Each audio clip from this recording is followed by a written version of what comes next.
Knowing your numbers could be the key to a healthy life, especially when it comes to your blood pressure. But many people may not be watching their blood pressure numbers as closely as they should.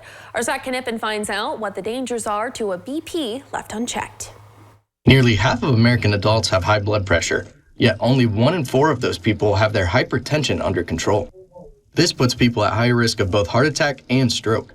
A cardiologist at the University of Michigan says you won't know you have a problem unless you get it checked.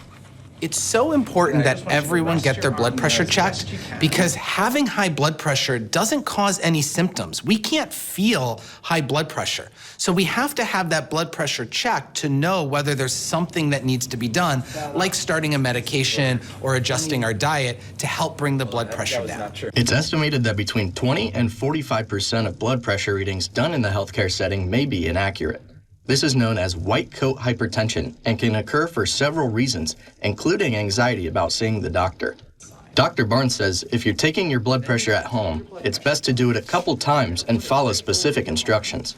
To get an accurate blood pressure reading at home, there's 3 things to do.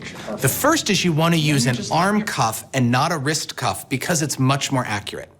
The second is you want to sit down in a well-supporting chair that has a back with your feet on the ground, not crossing your legs, and sit there for 5 or 10 minutes to relax.